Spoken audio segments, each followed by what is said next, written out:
what's up? My name's Brandon, and today I'm going to be reviewing this comic book called Saga. Now, yes, this is actually, a lot of people never heard of this, and yes, it's actually very gritty. It's not too gritty though. It's really lighthearted. It has it has a lot of comedy here and there, and it's actually really interesting. In all seriousness, this comic book is directed towards mid to late teens, about to early adults.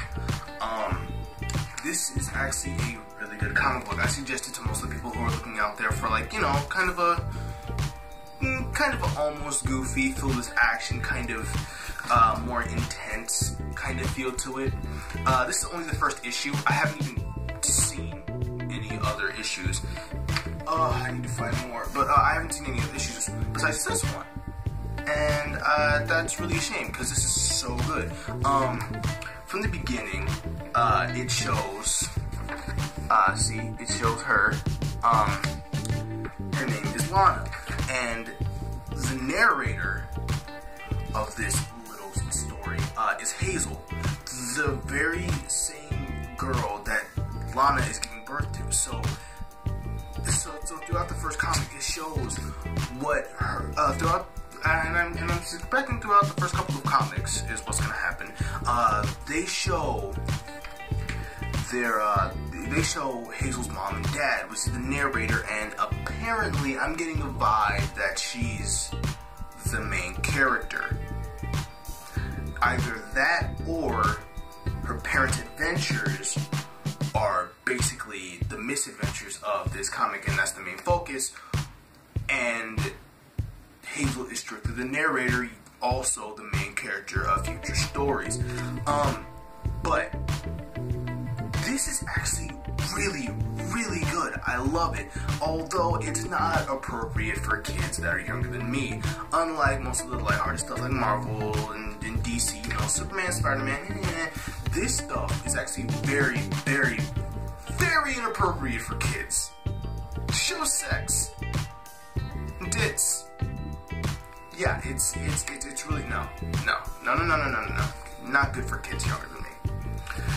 Although this is actually really good. I suggest it to people who are looking for, you know, just a good lighthearted humor with a bit of an intense action-y vibe.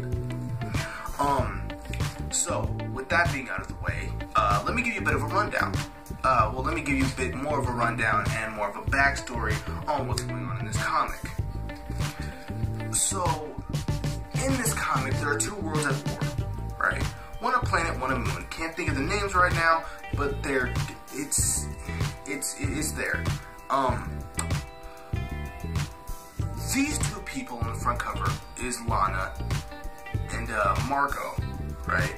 These two people are from both the opposite planets. Marco is from the moon, and then Lana is from the planet. They're supposed to be enemies, but somehow they ended up getting married and having a child. They argue a lot, you know, just like any other married couple. I apologize, my dog wants to get out. Hold on.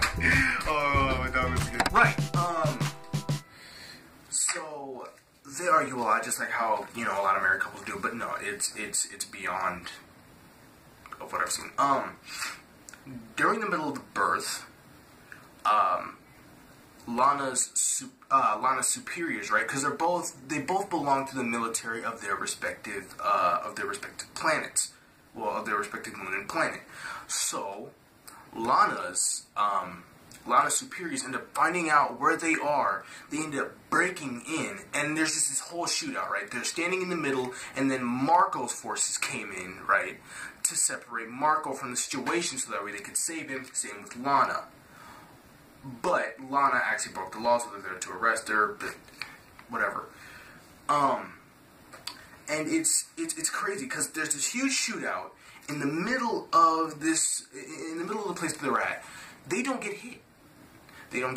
So the person that ended up sorting them out gave them a map. They're traveling through the sewers, right where they were gonna go. Right, there was a battle going on where they're supposed to go, and everything is fucked.